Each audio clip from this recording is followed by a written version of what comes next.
You made it to summer. And somewhere in the first week, you realized something felt off. Not bad, just not what you thought it would feel like. You thought you would feel relief. You thought you would feel free. Instead, you feel restless, or guilty, or strangely purposeless. Like you left something running. If that's you right now, stay with me. Because what I want to talk about today has nothing to do with tips or techniques or a 5-step framework. I want to talk about what summer actually feels like when you've spent 10 months being the person everyone else needs. And what you can do right now, today, not in September, that is actually different from anything you have tried before. Here's something nobody tells you about being a teacher. A massive part of your identity is built inside that building. Not just what you do there, who you are there.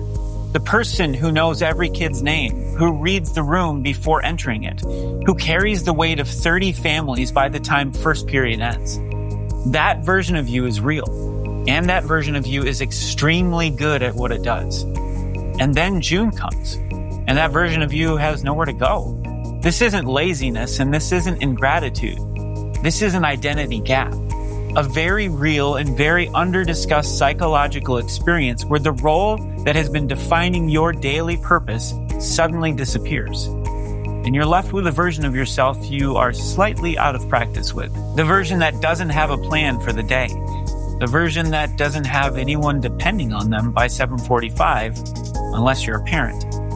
The version that has to figure out what it actually wants when nobody is asking anything. Some teachers sleep for 3 days and feel amazing. Those teachers aren't watching this video.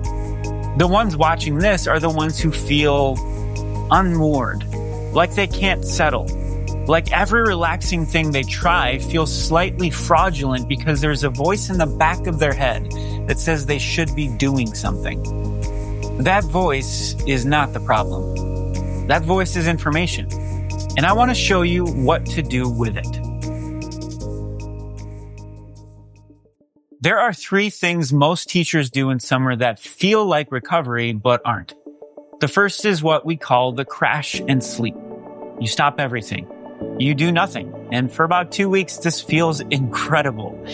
And then somewhere around week 3, you start to feel vaguely terrible in a way you can't explain. Slightly anxious, slightly purposeless, slightly like you're wasting something. That feeling, again, isn't weakness.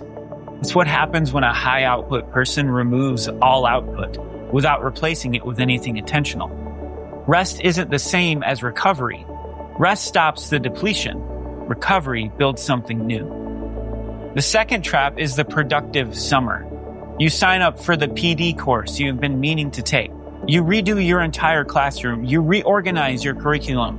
You are doing things that feel meaningful because they are connected to the identity you understand. And in September, you come back having rested 0% because you replaced one form of output with another.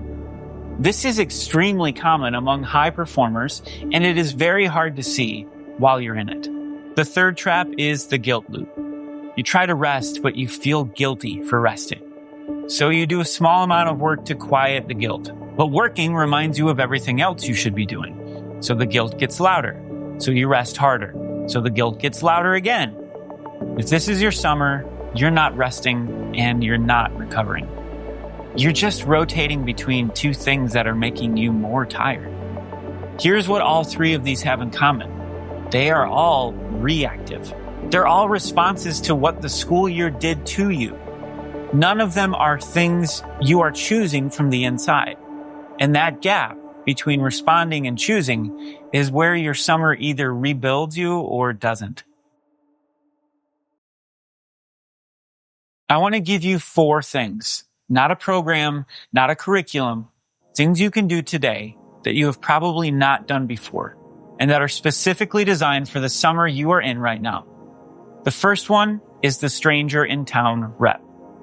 Pick one morning this summer, just one to start, where you pretend you are visiting the town you live in for the first time. Not a tourist, a stranger who just moved here and has one day to figure out what they like.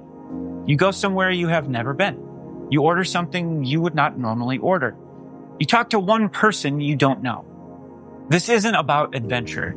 This is about identity exploration. The reason most teachers feel restless in summer is that their sense of self has been so built around service that they genuinely do not know what they enjoy when no one is watching. This rep starts answering that question in the most low-stakes way possible. One morning, one stranger in town. The second one is the 3 true things rep. Every morning for 2 weeks, before you open your phone, write 3 things that are true about you that have nothing to do with teaching. Not that you're a good teacher, not that your students need you. 3 things about who you are when the classroom doesn't exist. You're funny. You care about music. You think about big questions. You make people feel at ease. Most teachers can't do this easily at first. That difficulty is the point. If you can't name who you are without the job will continue to own your summer, even when you are not in it. The third one is the unfinished sentence journal. Not a gratitude journal, not a productivity journal, just a notebook where you finish 1 sentence every day. The sentence could be something like, the version of me I want to come back as in September is someone who, fill in the blank. It's not a goal, it's not a plan. It's a character declaration. Because mental fitness is not about what you do in September. It is about who you are choosing to become before you get there.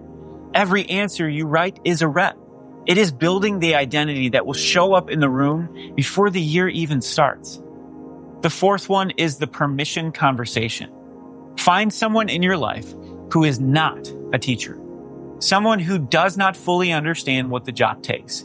And tell them in as much specificity as you can what the last 10 months actually cost you. Not to complain, to externalize. To have it witnessed by someone outside the system. Most teachers process the school year with other teachers, which means the processing stays inside the same emotional language. The permission conversation takes it outside. And when something gets witnessed by someone outside the experience, something shifts.